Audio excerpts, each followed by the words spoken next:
네, 찬송가 196장 찬양하겠습니다. 찬송가 196장입니다.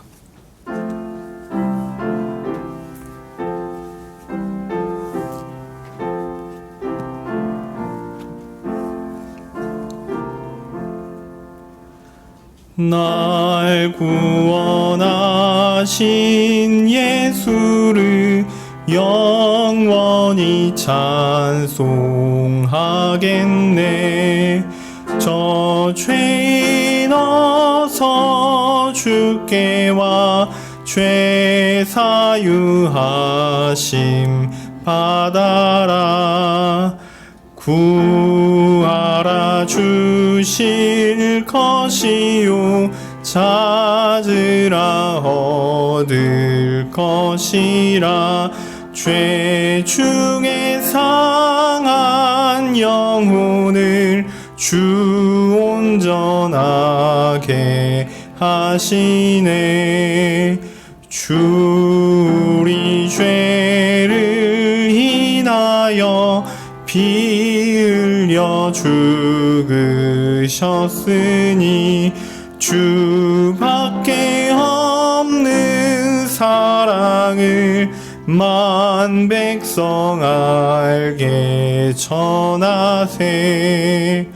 주 예수 사랑 못 잊어 나 항상 눈물 흘리네. 이 세상 어디 가든지 내 주만 생각하도다. 목마른 자희 샘에와 영생의 물을 마셔라. 내 주를 사랑한데도 늘 맘에 부족하도다. 1절입니다.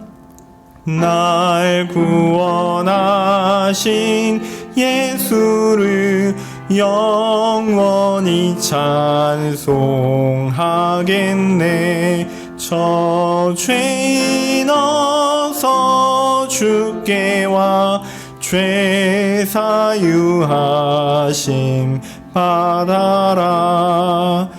구하라 주실 것이요 찾으라 얻을 것이라.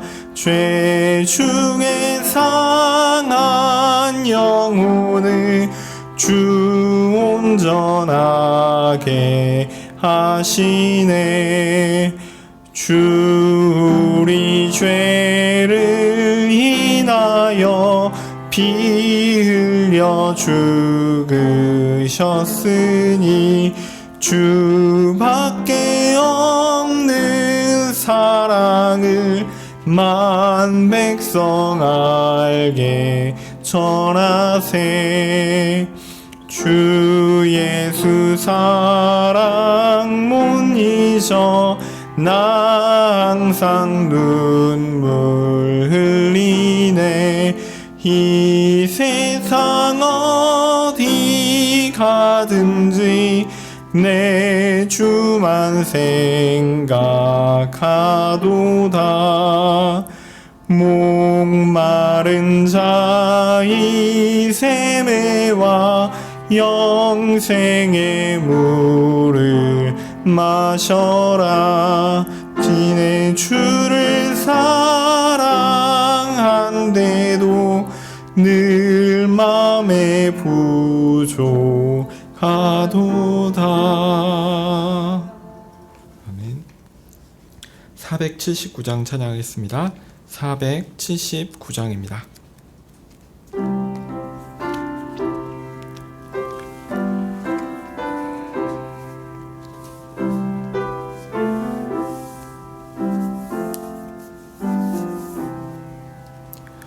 내가 깊은 곳에서 주께 불러하리니 주여 나의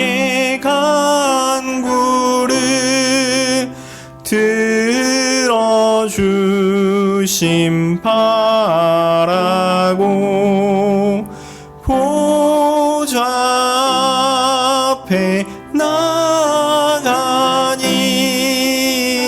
은혜 내려 줍소서. 주가 죄를 살피면 누가 능히 서리요. 오직 주만 모든 죄 용서하여 주시니 주님 앞에 떨면서 용서하심 빕니다. 파수꾼이 새벽을 기다리고 바라듯 나의 영혼 주님만 간절하게 바라네.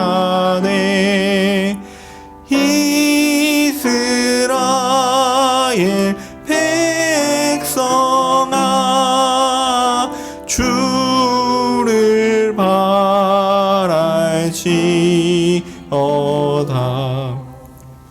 이스라엘 백성아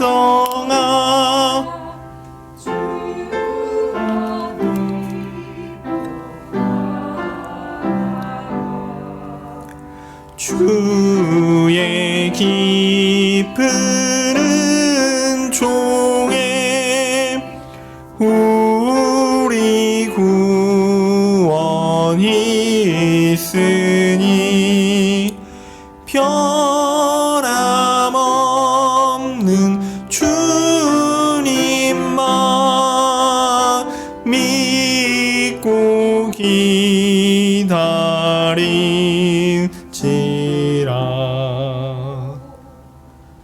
아멘. 434장 한 장 더 찬양하겠습니다. 434장입니다.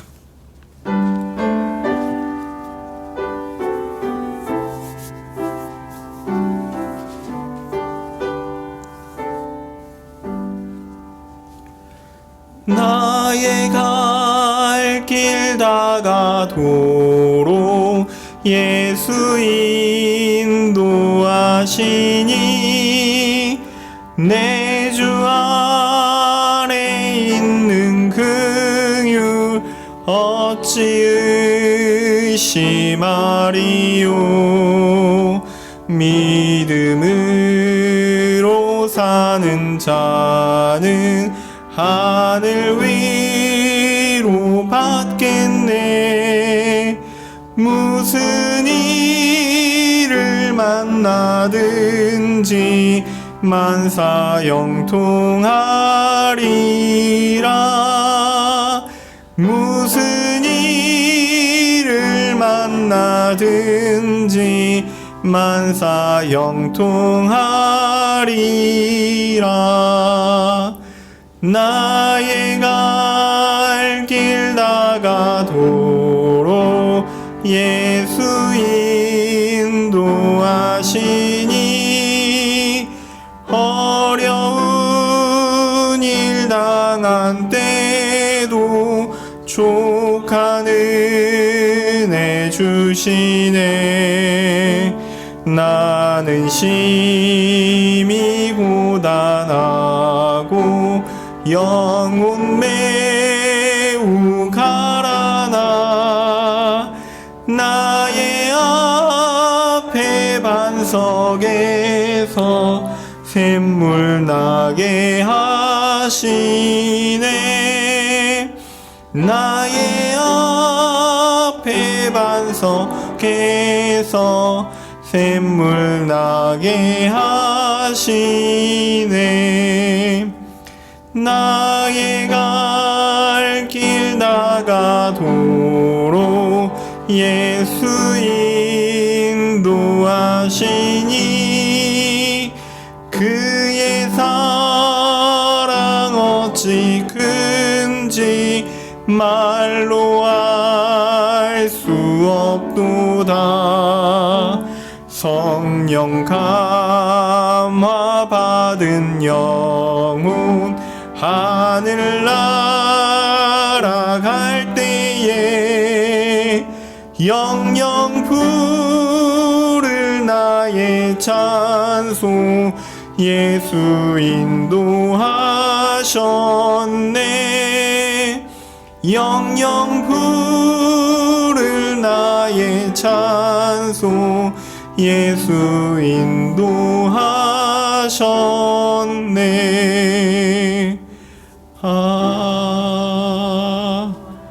아멘. 아멘. 사도신경으로 우리의 신앙을 고백하겠습니다. 전능하사 천지를 만드신 하나님 아버지를 내가 믿사오며 그 외아들 우리 주 예수 그리스도를 믿사오니 이는 성령으로 잉태하사 동정녀 마리아에게 나시고 본디오 빌라도에게 고난을 받으사 십자가에 못 박혀 죽으시고 장사한 지 사흘 만에 죽은 자 가운데서 다시 살아나시며 하늘에 오르사 전능하신 하나님 우편에 앉아 계시다가 저리로서 산자와 죽은 자를 심판하러 오시리라.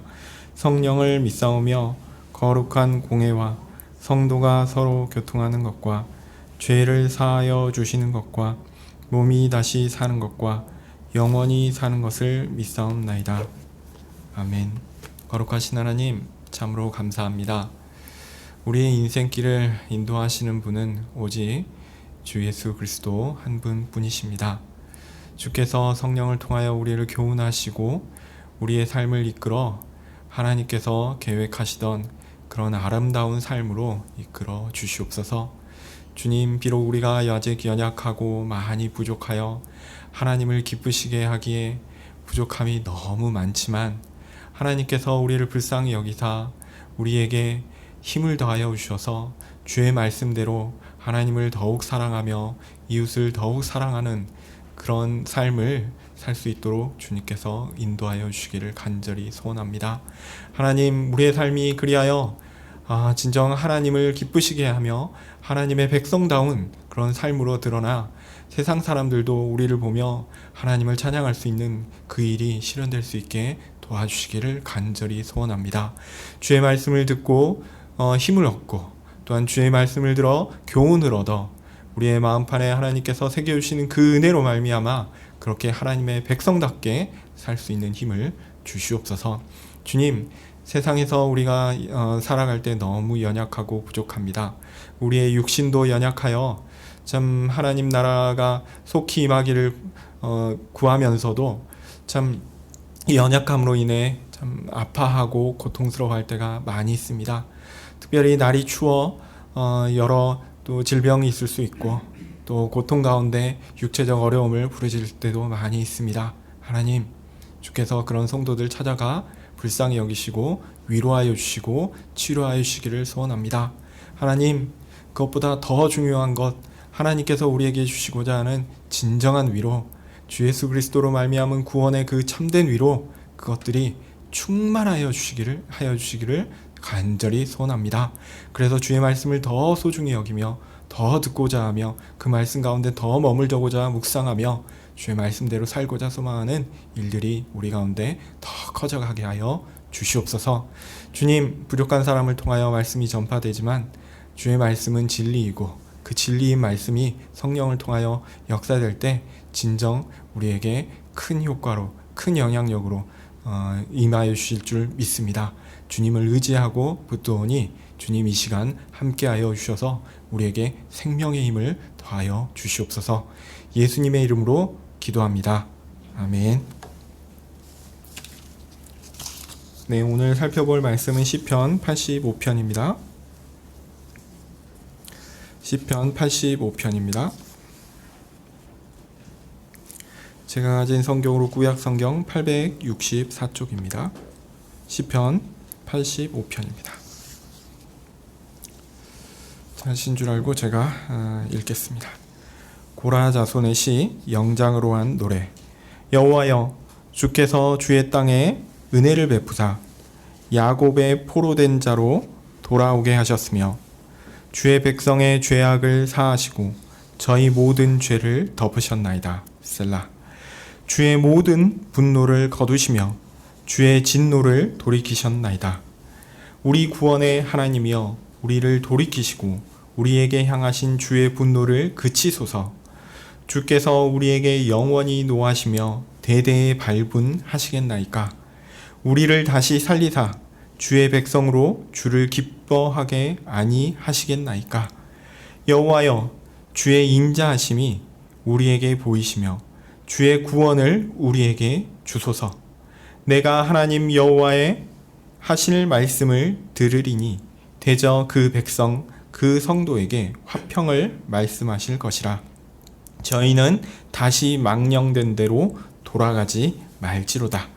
진실로 그의 구원이 그를 경외하는 자에게 가까우니 이에 영광이 우리 땅에 거하리이다. 긍휼과 진리가 같이 만나고 의와 화평이 서로 입 맞추었으며 진리는 땅에서 솟아나고 의는 하늘에서 하감하였도다. 여호와께서 좋은 것을 주시리니 우리 땅이 그 산물을 내리로다. 의가 주의 앞에 앞서 행하며 주의 종적으로 길을 삼으리로다. 아멘. 네, 시편 85편은 정말 매우 아름다운 문구가 있습니다. 제가 좋아하는 CCM 중에도 요 시편 85편 부분은 나오는데 꽤 그 음률이 감동적이더라고요. 특별히 10절과 11절이 그렇습니다. 긍휼과 진리가 같이 만나고 의와 화평이 서로 입맞추었으며 진리는 땅에서 솟아나고 의는 하늘에서 하감하였도다. 네. 그런데 말하면 참 멋있는데요. 항상 그렇듯이 이렇게 아름다운 식구는 너무 함축적이라서 한번 딱 읽을 때 그 의미가 잘 오지는 않습니다. 오늘 시편을 살피면서 그 의미를 좀 명료하게 해볼까 노력해 보도록 하겠습니다. 시편 85편을 통해서 오늘은 특히 하나님께서 자기 백성을 대하시는 방식 그리고 구원하시는 방식을 살펴보려고 합니다. 우선 시편의 형식적인 단락을 말씀드리려고 합니다. 이는 의미를 이해하는 데 있어서도 매우 중요한 부분입니다. 우선 첫 번째 부분은 1절에서 3절입니다. 사실 우리 본문은 이렇게 번역이기 때문에 그렇기도 하고 또 별로 신경을 쓰지 않고 번역한 부 요소가 좀 있어서 정말 죄송합니다. 좀 그 맥락을 이해하기가 좀 쉽지 않은 것은 사실입니다. 1절 1부터 3절인데요. 1절부터 3절은 패턴이 똑같습니다. 주어가 일단 동사가 맨 처음 나오는데 그 주어가 뭐냐면 2인칭 단수입니다. 당신은 이라는 것이 주어고요. 그 주어는 1절에 이미 나옵니다. 누구냐면 여호와 하나님이죠. 여호와 하나님이 바로 행위의 주체로서 이야기합니다. 그래서 여호와 하나님 당신은 이렇게 하셨습니다. 이 구조로 1절과 3절이 똑같이 다 구성됩니다. 그래서 1절부터 3절은 하나로 보는 것이 좋을 것 같고요. 둘째 부분은 4절부터 7절입니다. 4절에 보시면 어떻게 되냐면 우리의 구원의 하나님이여, 마지막에 보면 그치소서 이렇게 돼 있죠. 일종의 간구입니다. 그 7절에 보시면 여호와여, 그 뒤에 보시면 우리에게 주소서 이렇게 번역했죠. 이것도 간구의 내용입니다. 그래서 4절과 7절, 4절은 우리를 돌이켜 주소서, 7절은 우리에게 보여주소서 이렇게 되고 있거든요. 그래서 쉽게 말해서 우리를 돌아오게 해주시고 우리에게 구원을 보여주십시오, 이런 내용으로 구성됩니다. 4절부터 7절은 그 내용입니다. 그런데 이 4절과 7절 사이에 있는 5절과 6절도 이게 똑같은 패턴으로 되어 있거든요. 어떻게 되어 있냐면 5절은 5절 끝에 보시면 발분하시겠나이까 돼 있죠. 그 다음 6절 끝은 아니하시겠나이까, 이게 보면 의문문입니다. 그래서 5절과 6절은 의문문으로 구성되어 있고 4절과 7절은 4절과 7절은 뭐뭐 해주십시오 강구의 내용으로 명령법으로 되어 있어요.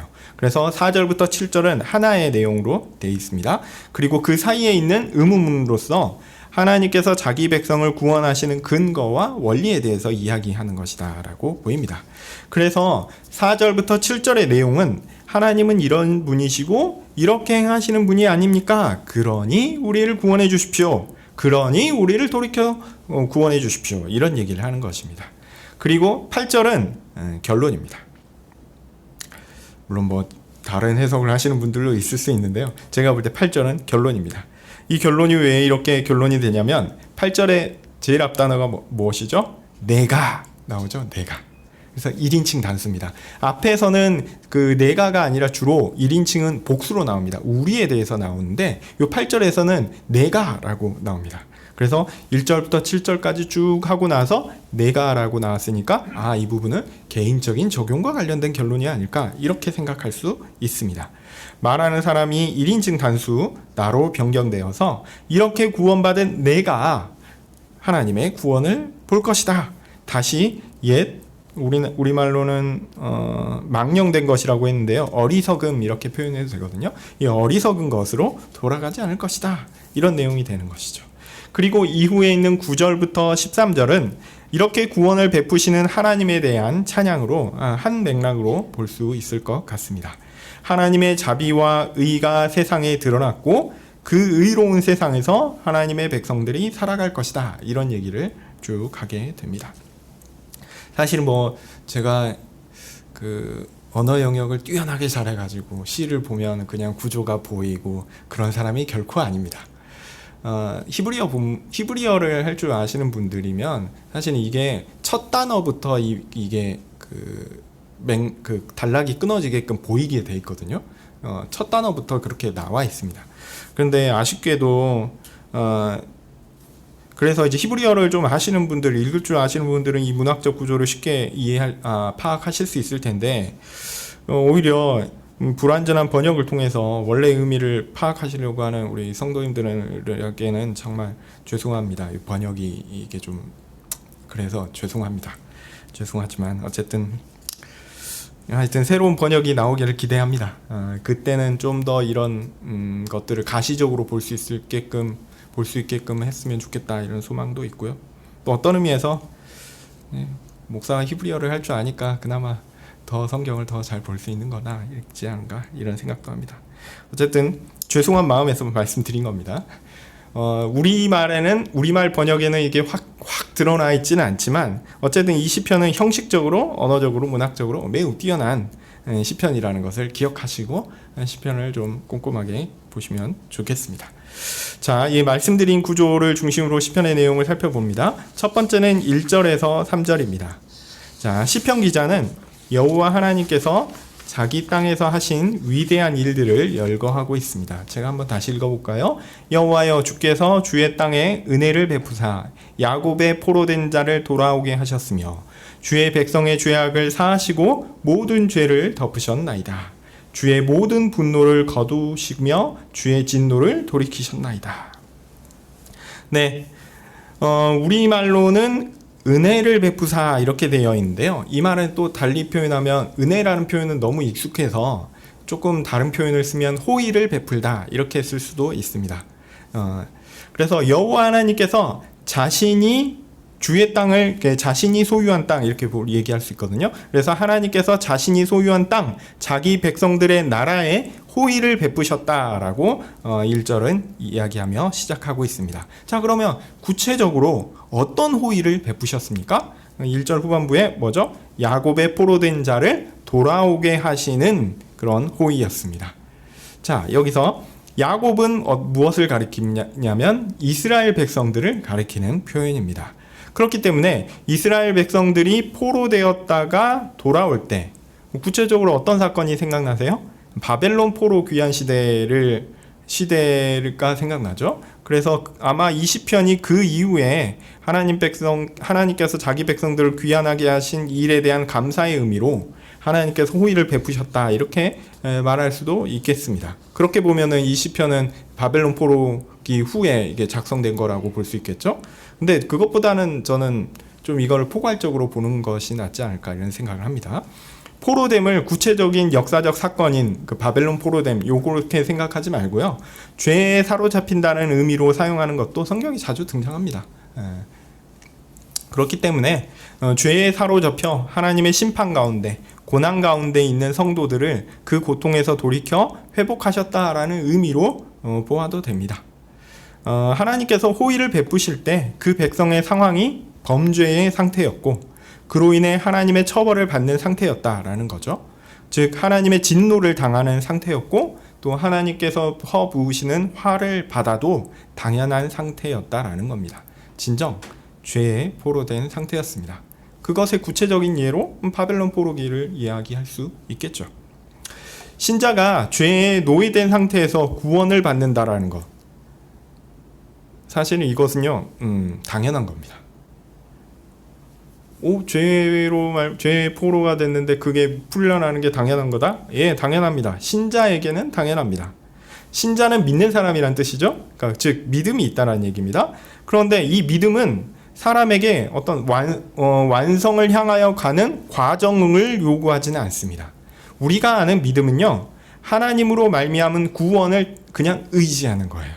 하나님이 주시는 구원을 내가 그냥 덥석 잡는 거지, 완성된 구원을 잡는 거지, 이 완성을 향하여 내가 만들어가는 것이 아닙니다. 그래서 신자라는 표현 자체가 완성된 구원을 온전히 받고 누린다라는 것을 의미합니다. 그런 의미에서 믿는 사람은 구원을 얻습니다. 그러나 잘 아시다시피 신자라고 하더라도 이 땅의 삶에서 여전히 우리는 죄를 짓고 살아갑니다. 우리의 죄성은 완전히 사라지지 않았고 여전히 우리를 사로잡고 있고, 우리가 잠깐 정신을 놓치면 죄의 구렁텅이에 빠져있는 우리를 발견하게 됩니다. 사실 잠깐 정신 차려서 하나님께 가는 거지 주로 우리가 죄에 빠져있죠. 자, 오늘 1절 표현대로 죄의 포로가 되어버리고 마는 것이 우리의 현실입니다. 신자라고 하더라도, 하나님의 백성이라고 하더라도 여전히 죄의 포로됨에 있다는 거죠. 하나님께서 이렇게 연약한 신자들을 보호하시는 방식은 무엇일까요? 그들을 구원하시는 것이야 당연한 사실입니다. 하나님은 신자들이 죄로 인해 아무런 유익을 그들을 죄로부터 이렇게 해방시키시는 것은 당연한 결과로서는 당연하죠. 근데 그냥 해방시키는 것으로 죄 싫어 이렇게 떠나는 것으로만 하나님께서 그 일을 하지는 않으세요. 하나님께서 그들을 돌이키실 때는요, 그 죄로 말미암아 빠진 그 상황일지라도 신자들에게 어떤 다른 유익을 주시기를 원하십니다. 그들에게 죄에 대한 하나님의 진정한 진노와 화를 이 땅에서 어느 정도 실감하도록 부으십니다. 그래서 정말 경건한 신자들은 하나님의 심판을 이 땅 가운데 느낍니다. 경험합니다. 경건하게 살고자 하는 사람에게 주어지는 마귀의 시험과는 약간 결이 다를 수 있습니다. 그렇지만 하나님께서 죄가 얼마나 끔찍하고 하나님께서 죄를 얼마나 끔찍하게 여기시고 또 그 결과가 얼마나 심각한지를 우리로 하여금 맛보기로 알게 하기를 원하셨어요. 그래서 하나님이 우리가 죄 지을 때 때리시는데 엄청 아픕니다. 그래서 무시무시한 고난도 또한 허락하십니다. 그래서 죄가 크면요, 형벌도 크고요, 죄가 심각하면 아주 심각한 형벌을 받기도 합니다. 경험적이며 시험적인 심판, 이런 것은 이 땅에서 일시적인 것이고요, 영원한 하늘나라에서는 우리가 경험하지 않을 것입니다. 이건 분명합니다. 이미 그리스도께서 우리의 모든 죄값을 다 치르셨기 때문에 우리가 어떤 죄로 말미암은 어떤 결과를 감당한다 이렇게 생각하시면 이건 잘못이에요. 그런 심판은 우리에게 있지 않습니다.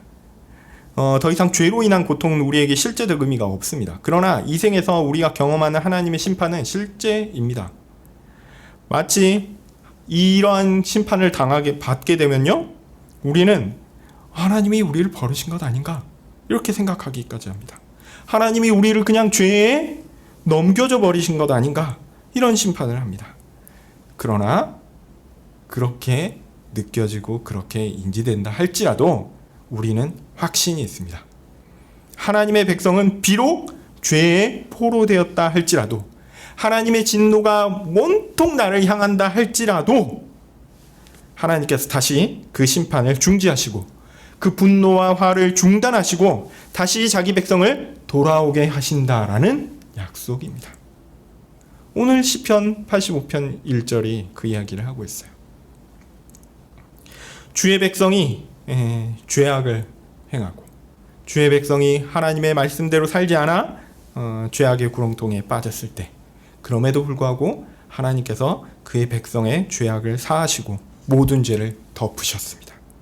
주의 모든 분노를 거두시고 그 주의 진노로부터 돌이키셨습니다. 이것이 하나님의 호의입니다. 구원받은 사람이 이 땅에서 행하는 모든 죄에 대해 그가 깨닫고 다시 돌이켜 하나님께 나아오도록 하시는 분, 그분이 바로 여호와 하나님이십니다. 그런 점에서 이 시편은 회개에 대한 시편이라고 할 수 있습니다. 하나님께서 자기 백성을 어떻게 다루시는가를 보여주는 시편이라고도 할 수 있습니다. 우리 입장에서 우리가 경험하는 온갖 환난과 고통과 시련이 우리의 죄로 말미암아 발생한 것이다라는 것들을 또한 알게 하시기도 합니다. 사실 우리가 욥의 예를 보면서 우리도 그렇지 않을까 생각할 수 있습니다. 욥은 상당히 예외적입니다. 욥은 정말 의로운 사람이었어요. 그것에 비하면 우리는 정말 더러운 사람입니다. 아니, 죄송합니다. 저는 더러운 사람입니다. 제가 이게 여러분을 정죄할 수는 없고, 저를 볼 때 욥과 저는 분명히 다른 것 같아요. 그냥 우리는 죄인입니다. 그리고 어떤 형벌이 내게 온다 할지라도, 어떤 심판이 내게 내려진다 할더라도 항상 그 원인이 내 안에 있다는 것을 발견하게 돼요. 아, 내가 이런 잘못이었지. 하나님이 나를 이렇게 벌하셔도 내가 충분하지. 아, 내가 하나님 앞에서 이런 벌을 받아도 마땅한 사람이야. 네, 맞습니다. 그렇게 우리는 죄로 인한 구멍이 너무 많은 사람들입니다. 물론 우선적으로 말씀드렸듯이 제게 해당되는 거죠. 저 개인에게 하는 말입니다. 그러므로 우리가 죄의 포로가 되어 하나님의 심판을 받는다는 현실을 인지하는 순간, 그 순간 어떻게 해야 되겠습니까? 좌절하지 마십시오. 솔직히 마음 아프고 부끄럽고 답답하고 어찌해야 할지 혼동이 됩니다. 죄를 깨닫는 순간 뭔가 부정하고 싶어요. 나는 죄인이 아닌데, 그거 내가 한 거 아닌데요? 제가 어렸을 때 거짓말 잘했던 것처럼, 그거 내가 안 했는데요? 아닌데요? 네, 하나님 앞에 가서도 그렇게 얘기하고 싶어요. 근데 하나님을 보는 순간, 아, 이게 내 거구나 알게 되죠. 내 죄구나 알게 되죠. 그 죄를 깨닫는 순간 우리는 그렇게 부끄럽고 안타깝지만 주저앉을 필요가 없습니다. 하나님께서 나를 버리셨구나, 이제 나는 끝이다, 이렇게 생각할 필요가 없습니다. 하나님은 이 일을 통해서 어떻게 하시냐면 우리를 돌이키게 하십니다. 야곱의 포로됨에서 우리를 돌아오게 하십니다. 하나님은 이제 우리를 돌이키실 것이고, 우리에게 그렇게 주어진 것처럼 보이는 심판과 진노를 거짓말과 같이 마치 없었던 것처럼 싹 지워버리실 것입니다. 다 거둬두리실 것입니다. 이것이 바로 하나님의 호의입니다. 우리에게 향했던 모든 하나님의 심판, 그것이 거짓말처럼 사라질 것입니다. 물론 제가 이렇게 말씀드렸으니까 회개하면 우리에게 있는 온갖 곤란과 어려움들이 다 사라지겠구나, 이렇게 소망을 품으실지도 모르겠지만 그렇지 않다는 거 다 아시죠? 우리가 경험적으로 하나님께서 그렇게 우리를 돌이키사 하나님의 진노를 우리에게 거두어 들이셨음에도 불구하고 그러한 하나님의 호의를 우리가 경험적으로, 인지적으로 감각하지 못하는 경우가 많습니다. 죄를 깨닫고 하나님께 자비를 간구하나 여전히 우리는 현실적 고난과 고통에서 벗어나지 못하는 경우가 많이 있습니다. 하나님께서 우리의 고난의 목적을 회개라는 우리의 돌이킴 한 가지로 한정하지 않으셨기 때문이기도 합니다. 하나님은 우리에게 분노하셔서 우리를 돌이키게 하실 때 하나님은 우리에게 그 고난을 주실 때, 심판을 주실 때 다양한 목적을 함께 이루시는 것이 보통입니다. 그리고 그 목적들은 대부분 우리에게 잘 알려지지 않습니다. 그러니까 우리가 하나님이 우리를 돌이키게 하실 때 하나님이 돌이키게 하시는 목적이 있고 그 일을 통해서 이루시고자 하는 일들이 1, 2, 3, 4, 5, 6, 7, 8, 9, 10, 10가지가 있을 텐데 실제로 우리가 감지하는 것은 한두 가지밖에 없을 수 있어요. 그래서 이 8가지 남아있는 2가지를 우리가 인식했다 하더라도 남아있는 8가지를 위해서 하나님이 그 고난을 남겨두실 수 있어요.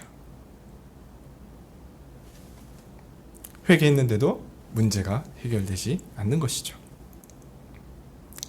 네, 그래서 우리는 하나님께서 내게 호의를 베풀지 않으시는구나, 회개도 아무 소용 없구나, 하나님께서 내게 은혜를 베풀지 않아서 영원히 우리는 망하는구나, 이렇게 느낄 수도 있습니다. 그런데 이것은요, 자신의 주관적인 느낌입니다. 그런데 하나님의 말씀하시는 약속은 다릅니다. 오늘 말씀이 이야기하는 것이 그것입니다. 하나님께서 야곱의 포로된 자를 돌이키게 하신 것은 하나님께서 그들의 죄를 용서하시는 의미입니다. 즉 회개하여 돌이키는 자에게 하나님의 용서와 포용이 있다라는 겁니다. 이것이 사실이고요, 약속입니다. 하나님께서 하시는 일이야 우리가 어떻게 알 수 있겠습니까? 다만 하나님께서 우리에게 약속하신 것이 이것입니다. 하나님의 하신 일의 결과, 곧 우리가 죄를 깨닫고 회개하면 하나님은 우리를 받으시고 우리에 대한 호의를 베푸신다라는 약속을 주신 것입니다.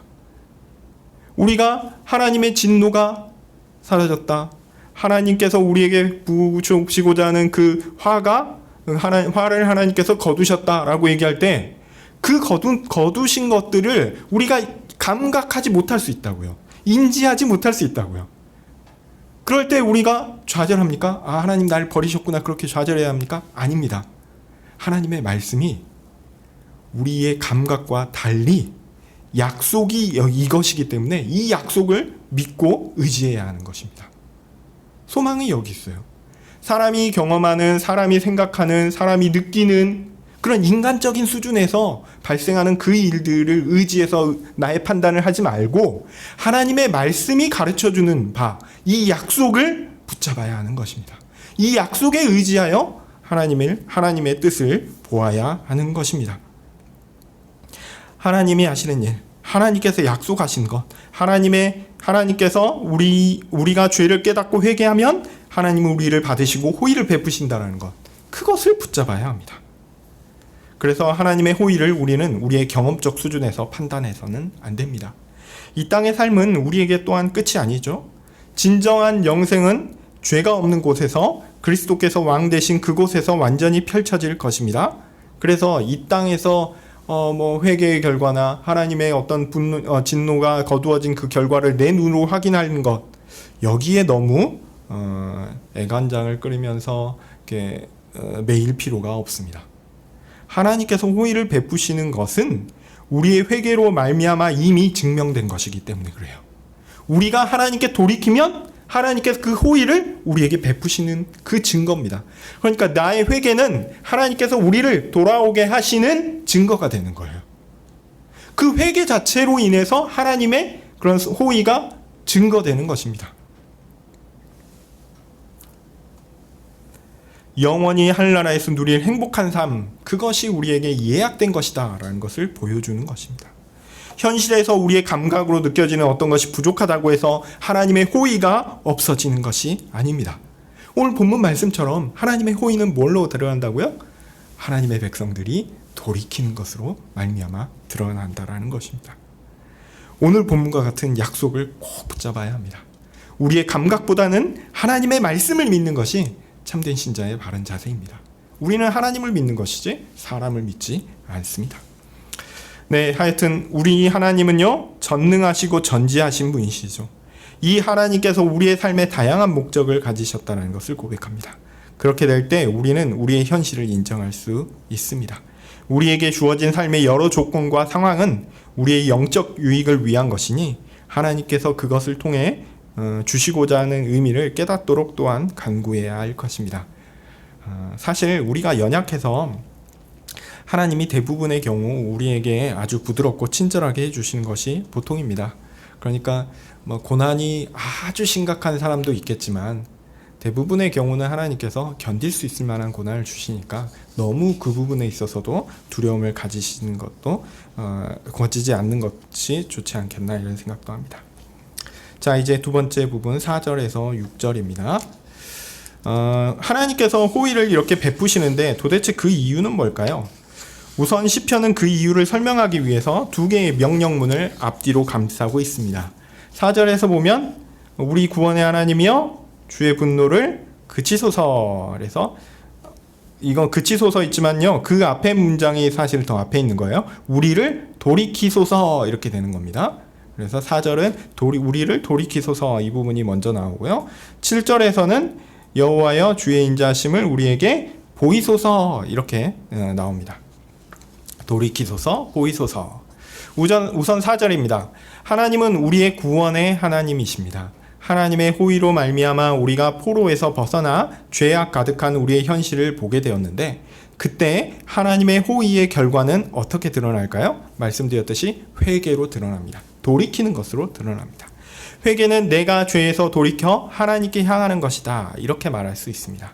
그런데 시편 기자는 우리가 회개하겠습니다 이렇게 표현하지 않고요, 어떻게 얘기하냐면 우리를 돌이키소서라고 했죠. 어떤 겁니까? 우리로 회개하게 해주십시오 이렇게 말하고 있어요. 이것이 간구입니다. 여러분, 회개는 누가 하는 겁니까? 내가 하는 거죠. 근데 나 스스로 할 수 있습니까? 성경이 가르치는 바는 개인이 아무리 신자라고 하더라도 스스로 할 수 없는 것이다 라는 겁니다.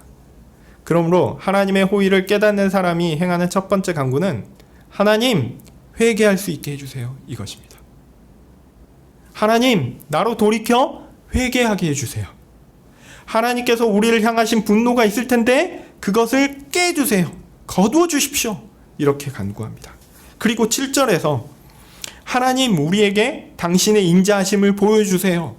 우리에게 베푸시는 구원을 우리에게 주세요. 이렇게 간구합니다. 나로 회개하게 하시고 다시 나에게 구원을 주십시오. 이렇게 간구하게 된다는 거죠.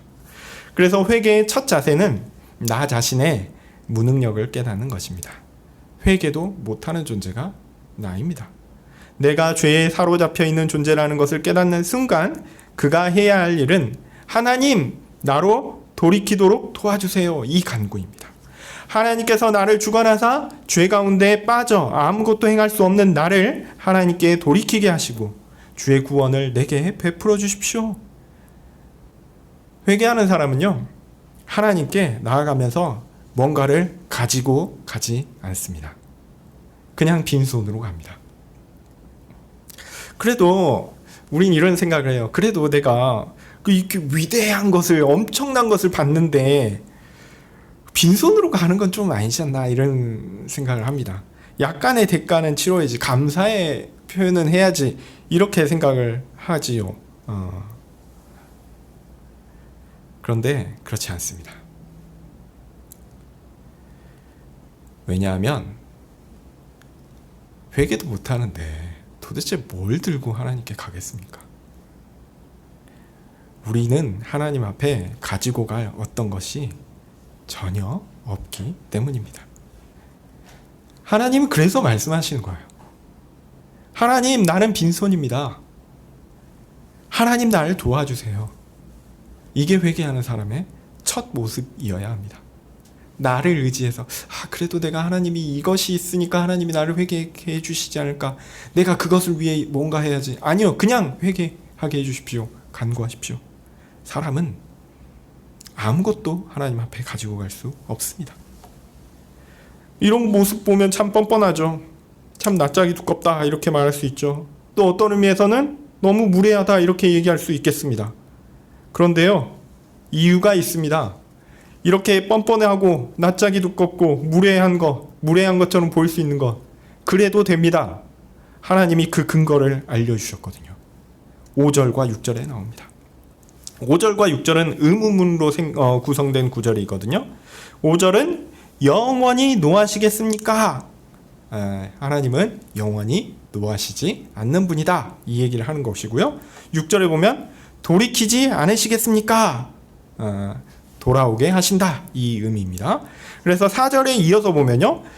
돌이켜 우리를 향한 하나님의 진노를 깨뜨리라고 분노를 거둬달라고 요청하고 나서 하는 이야기가 이것입니다. 아니, 하나님은 영원히 노하는 분은 아니시지 않습니까?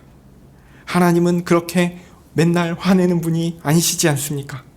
하나님의 진노가 영원토록 이루어진다라는 것, 그것은 말이 안 되지 않습니까? 하나님은 자비로우신 분이시니 용서하는 것이 마땅하지 않으십니까? 이 이야기를 합니다. 하나님의 성품에 기인한 호의와 자비와 용서를 구하고 있습니다. 이것이 근거가 됩니다. 이것이 무능한 자가, 아무것도 소유하지 않은 자가 하나님께 나아가면서 자비를 베풀어 주세요라고 간구할 수 있는, 구할 수 있는 근거가 됩니다. 여러분, 우리에게 있는 어떤 것을 가지고 하나님께 나아가려고 하지 마십시오. 우리는 무엇을 가지고 가야 될까요? 하나님이 이런 분이시니, 하나님을 믿고 나아가니 하나님의 성품을 들고 가셔야 된다는 얘기예요. 그러면 하나님이 들어주신다는 겁니다. 하나님이 약속하셨으니, 영원토록 노를 품지 않으신다고 하셨으니, 하나님이 자비하사 우리에게 구원을 베풀어 주신다고 하셨으니 그 하나님 믿고 나아갑니다. 나를 돌이키게 해주세요. 나에게 구원을 베풀어 주세요. 우리가 의지할 것은 그것밖에 없습니다. 놀랍죠. 물론 여기서 주의할 것이 있습니다. 하나님은 영원히 노하시지 않으시니 이렇게 표현하니까 여기서 이제 만인 구원서를 얘기할 수도 있거든요. 과연 그런가 할 때 그렇지 않습니다. 모든 사람과 모든 만물에 대한 용서를 하셔야 하는 것 아닌가, 이렇게 보는 사람들이 있을 수 있는데요. 그렇지 않습니다. 5절을 보시면 우리에게는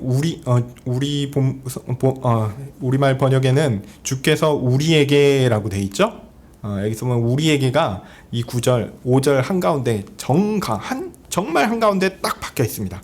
우리에게. 하나님의 자비는 하나님의 노하심을, 하나님의 그치시는 노하심, 하나님이 노를 그치시는 존재는요, 누구에게 한정되냐면 우리에게 한정됩니다. 하나님께서 자비를 베푸시는 존재는요, 우리에게 한정됩니다. 5절 가장 중심에 하나님께서 노를 중단하시는 대상, 진노를 중단하시는 대상이 바로 나옵니다. 바로 우리입니다. 이것은 앞서 쭉 맥락에서 볼 때 하나님의 백성이죠. 하나님께서 자기 백성 삼으신 자들, 그들에게만 하나님께서 노를 중단하십니다. 진노를 중단하십니다. 하나님이 백성이 아닌 사람들, 그 사람들에게 하나님의 호의는 베풀어지지 않습니다. 하나님은 그렇게 자기 백성들에게만 영원토록 진노하지 않으십니다. 하나님의 백성은 하나님의 진노를 당하죠. 진노를 당하죠. 그러나 그것이 그들의 영원한 삶을 좌지우지하지 않습니다. 우리가 하나님께서 주시는 진노를 당한다 할지라도, 그 고통을 받는다 할지라도 그것이 우리의 삶을 좌지우지하지 않습니다. 마지막 날은 어떻게 될 것입니까? 우린 결국을 압니다. 하나님은 하나님의 백성을 향하여 그 진노를 영원토록 품지 않으십니다. 결국은 돌이키세요. 하나님은 우리를 보존하실 것입니다. 그는 돌이켜 하나님의 백성을 보존하시고 보호하실 것입니다. 그렇게 자비를 베푸시는 하나님으로 인해 하나님의 백성들은 즐거워할 것입니다. 이 6절이 그 얘기죠. 주를 기쁘시게 주를 기쁘게 아니하시겠나이까. 그렇게 5절과 6절은 자기 백성을 향한 하나님의 태도 전환에 대해서 이야기합니다. 하나님은 자기 백성들을 향해 이런 원리를 가지고 일하십니다. 하나님의 본성에 근거한 원리이고 변함이 없는 원리입니다. 그러므로 하나님의 백성이 하나님께 나아가 간구할 때는 이 원리를 따라 간구해야 합니다. 하나님의 백성을 향하여 영원히 진노하지 않으시지 않습니까? 하나님의 백성들을 향하여 그렇게 하나님의 백성들을 향하여 구원을 베풀어 주시는 분이 아니십니까? 이 원리를 가지고 간구해야 합니다. 내가 이렇게 할 테니 하나님 용서해 주시고 좀 받아주십시오. 제가 하나님께서 이걸 해주시면 제가 이것도 하고 저것도 하겠습니다. 물론 그 원리는 맞지만 그게 조건이 되어서 하나님 내가 이것을 할 테니 하나님 내게 이것을 주십시오. 내가 앞으로 내가 이런 고난을 지금 당하고 있는데 하나님 내가 그것을 위해서 내가 이런 것들을 내놓겠습니다. 이렇게 하실 필요가 없다고요. 그렇게 하시면 안 된다라는 거예요. 어떻게 기도하셔야 됩니까? 하나님, 주의 백성을 향하여 영원한 진노를 내시는 분이 아니시지 않습니까? 주의 백성들에게 구원을 주시는 분이 바로 우리 하나님 아니십니까? 주님, 내가 주께 가오니 주여 진노를 돌이키사 내게 풍성한 은혜, 구원을 내려주십시오. 이렇게 간구해야 할 것입니다. 네, 우리는 하나님께서 자기 백성을 돌보시는 원리를 이야기하며 하나님이 이런 분이시니 하나님의 자비를 따라 간구하셔야 합니다. 그렇게 간구해야 합니다. 7절 말씀처럼 하나님께서 자기 백성을 돌보시는 원리에 따라 간구하는 사람은 하나님의 자비를 보여달라고 구하며 하나님의 이름을 부르며 호소하게 되어 있습니다.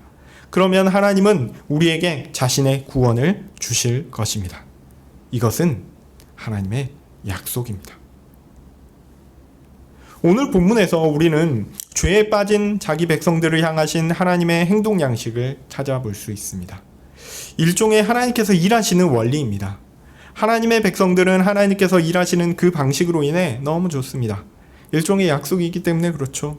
하나님의 백성들은 용서를 구할 수 있습니다. 근데 그 용서의 근거가 나 자신이 아니라 하나님의 성품에 기반한 하나님의 일하시는 원리에 기인한 것입니다.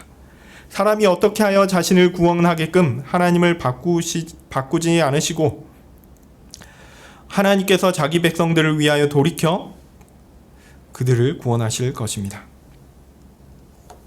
사람이 하나님을 바꾸는 것이 아니라 하나님이 자기 백성들을 돌이켜 그들을 구원하실 것이다, 이 말입니다. 자, 이제 8절입니다. 내가 하나님 여호와의 하실 말씀을 들으리니 대저 그 백성 그 성도에게 화평을 말씀하실 것이라. 저희는 다시 망령된 대로 돌아가지 말지로다. 여기서 말하는 사람이 나로 변경되죠. 이제 시편 저자 개인의 이야기로 돌아가는 것 같습니다. 나 자신에게 적용하는 것 같습니다.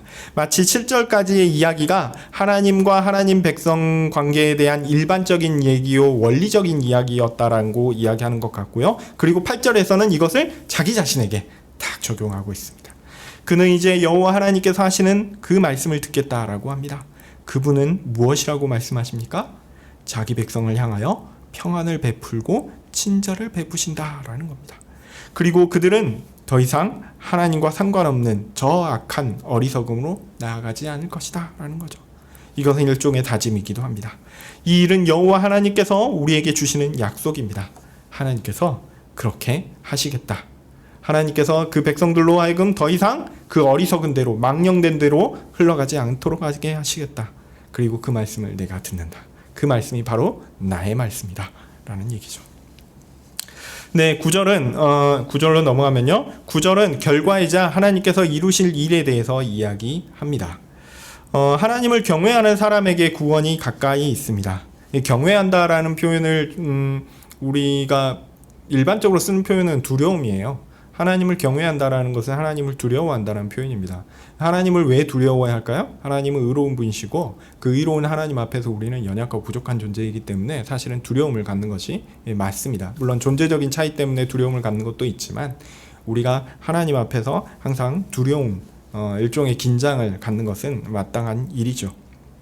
하나님을 두려워하여 자신이 당한 하나님으로 인한 곤란과 고통과 죄의 결과를 보면서 하나님께 구해달라고, 용서해달라고, 자비를 베풀어달라고 호소하는 그 사람이라면 하나님께서 반드시 그를 구원하실 것입니다. 이것들을 분명히 알게 되는 거죠. 그렇다면 너무나 자연스럽게 하나님의 영광이 우리가 살아가는 그 땅에 있을 것입니다. 하나님의 영광이 그렇게 있을 것입니다. 하나님의 영광이 다른 것이 아닙니다. 하나님을 떠난 사람이 다시 하나님께 돌아오고자 자비를 간구하며 경건한 마음으로 하나님께 나아가면 그것이 하나님께 영광입니다. 그때 하나님께서 그에게 자비를 베푸사 용서하시고 그를 아프게 하고 고통스럽게 했던 모든 환난에서 그를 구원하여 주실 때 하나님의 영광이 드러납니다. 물론 이때 이 구원을 세상이 생각하는 물질적 풍요나 외적 행복으로 보는 것은 옳지 않습니다. 일단 실제적으로 하나님의 백성들에게 진정한 복이 그런 것이 아니기 때문이기도 하고, 외적 풍요가 항상 하나님의 영적 복과 일치하지 않는 경우가 많기 때문에 그렇기도 합니다. 다만 하나님과 나의 바른 관계에서 가장 중요한 것이 나의 구원이라는 것, 이 부분은 우리가 알아야 합니다. 그리고 내가 구원받았다라는 것은 그의 명령을 따라 살아가는 참된 하나님의 백성의 모습으로 드러난다라는 것도 기억해야 합니다. 하나님의 영광이 우리에게 나타난다라는 것은 무엇일까요? 저는 그 하나님의 말씀이 우리 가운데 이루어지고 있다라는 그 모습을 통해서 하나님의 영광이 드러난다, 이렇게 보는 것이 맞다고 봅니다. 하나님께서 어떤 사람에게는 매우 뛰어난 자질을 주셔서 세상 사람들도 우러러 볼 만한 위대한 일을 할 수 있습니다. 또 그를 통해서 이루어진 놀라운 일이 하나님으로 말미암은 것이다 라고 얘기하면서 하나님께 영광을 돌릴 수 있겠죠. 참 좋은 일입니다. 그러나 그렇게 좋은 자질을 가진 사람, 그렇게 뛰어난 역량을 가진 사람만 하나님께 영광을 돌릴 수 있습니까? 그렇지는 않습니다. 그런 사람만 하나님께 영광을 돌릴 수 있는 것이 아닙니다. 오히려 세상이 보기에는 아주 보잘것없는 사람이라고 할지라도 하나님께서 자신에게 허락하신 그 삶의 범위에서 하나님의 말씀의 원리를 따라 순종하며 순전하게 하나님 앞에 살아간다면 그것으로 충분히 하나님의 영광은 드러납니다. 하나님이 오히려 그런 자를 더 잘했다 칭찬하실지 모릅니다. 우리가 하늘나라 가면 칭찬받는 사람이, 우리는 전혀 모르는 그런 사람이 하나님 앞에 크다 칭찬받은 일이 있을 것입니다. 그런 일 기대합니다. 하나님의 영광은 하나님께서 그에게 이루시고자 하는 일들을 통해서 하시는 것이지 세상 사람들이 평가하는 것이 아니기 때문입니다. 우리는 하나님의 영광을 사람의 수준으로 생각해서는 안 됩니다. 자, 이제 10절입니다. 이렇게 하나님께서 자기 백성들을 심판하시는 것에서 돌이켜 그들을 구원하시기로 하시는 일에는 정말 엄청난 영광이 드러납니다. 실상 자기 백성들이라고 하더라도 그들의 죄는 실제적이고 이에 대한 처분 또한 반드시 필요한 일이기 때문에 그렇죠. 그래서 그들에게 가해지는 심판 자체는 매우 진실한 것입니다. 가짜가 아닙니다. 하나님은 진짜인 것처럼, 진짜처럼 주셨어요. 하나님의 백성들이라고 하더라도 하나님의 의로운 성품에 따라 마땅한 죽음의 형벌을 받아야 합니다. 그것이 사실이죠. 그것이 진실하신 하나님의 성품에 적합합니다. 반면 하나님의 인자는 어떻습니까? 자기 백성들을 향한 특별한 인자를 보여주시는 것이 하나님이십니다. 그 백성을 향한 구원을 하시고자 하는 인자하심. 이 인자하심 또한 실패함 없이 이루어지기 때문에 그렇죠. 마치 사랑하는 아들이 범죄를 저질렀을 때 그 아버지가 재판관이라고 한다면 아들이니까 범죄에 대한 죄값을 그냥 없는 것으로 해야 될까요? 우리는 흔히 그렇게 하죠. 그러나 하나님은 아닙니다. 하나님은 만물의 주관자요 모든 바른 것의 주인이시기 때문에 당연히 이 일을 위한 마땅한 결과를 요구하십니다. 그런 점에서 하나님께서 자기 백성들을 향한 심판은 하나님께서 자기 백성들에게 현실 가운데 베푸시는 심판은 진정한 심판이라고 보기는 어려울 것 같습니다. 그 의미는 그럴지라도 진정한 영원한 죽음이라는 심판은 아니기 때문에 그렇죠. 왜냐하면 그 하나님의 백성들이 받는 그 고난과 아픔과 고통은 그들의 죄 때문에이라고 하더라도 그들의 진정한 파멸을 목적하지 않기 때문에 그렇죠. 그렇기 때문에 신자들이 받는 고난은 교육적 목적이 있다라고 할 수 있습니다. 다만 그 교육이 아주 느슨하지 않고 매우 실제적이기 때문에 정말 아프고 뜨끔하고 고통스럽죠. 그러나 하나님의 백성은 그것으로 인해 망하지 않습니다. 오히려 이는 영원한 사망 가운데 경험할 죽음의 고통을 일시적으로 경험하고 깜짝 놀라 하나님께 나아가도록 하는 기능을 합니다. 하여튼 하나님은 그냥 인자하신 분이 아닙니다. 하나님은 진실하신 분이거든요. 오늘 표현으로는 진리라고 나왔거든요. 이 진리라는 표현은 진실, 저는 이렇게 표현하는 게 좀 낫지 않나 이렇게 생각하는데 진실하신 분이라기 때문에 자기 백성들이라고 하더라도 하나님은 마땅한 형벌을 포기하지 않으십니다.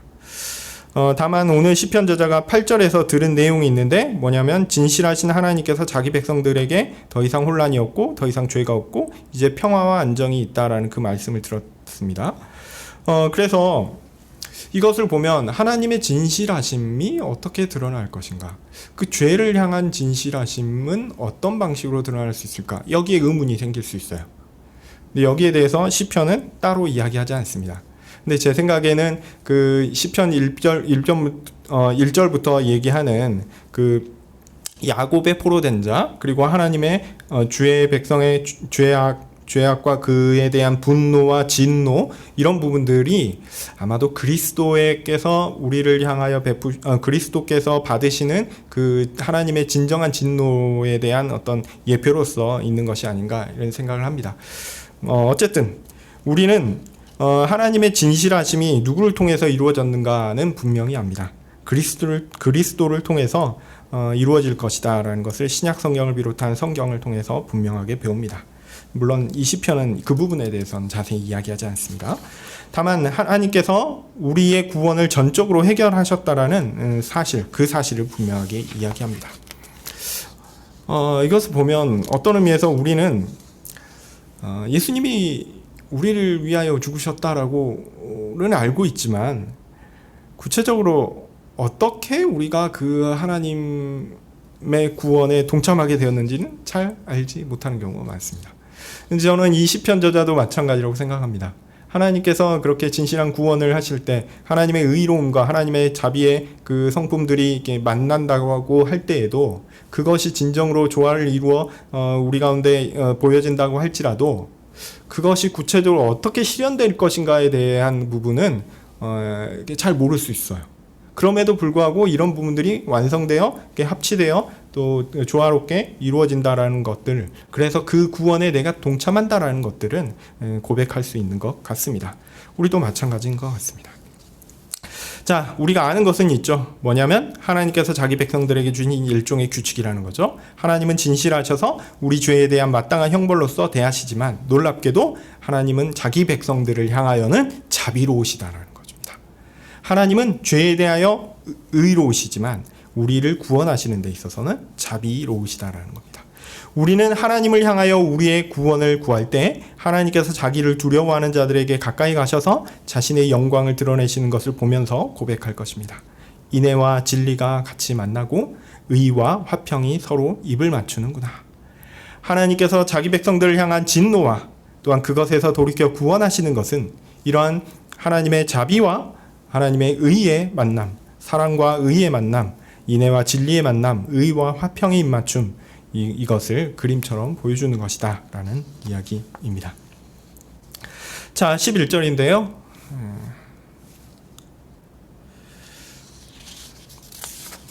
죄송합니다. 제가 분량을 잘 못 맞춘 것 같습니다.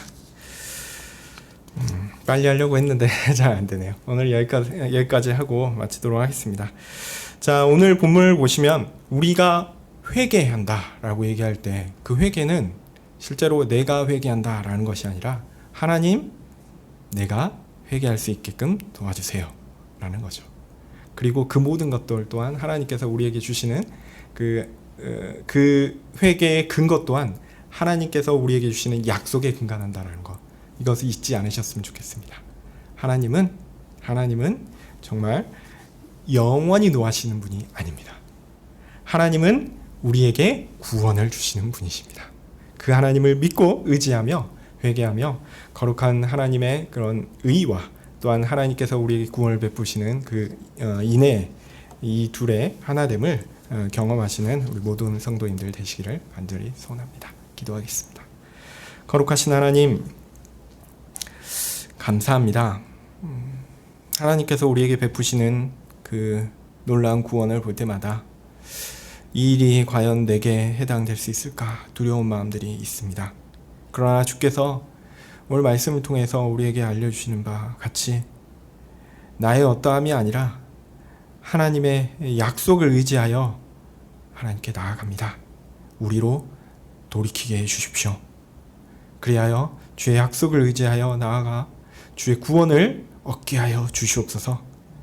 주의 진정한 우리를 향하신 그 사랑과 자비, 그것들을 알게 해주시고 그로 말미암아 하나님께서 베푸시는 놀라운 은혜를 누리게 하여 주시옵소서. 예수님의 이름으로 기도합니다. 아멘.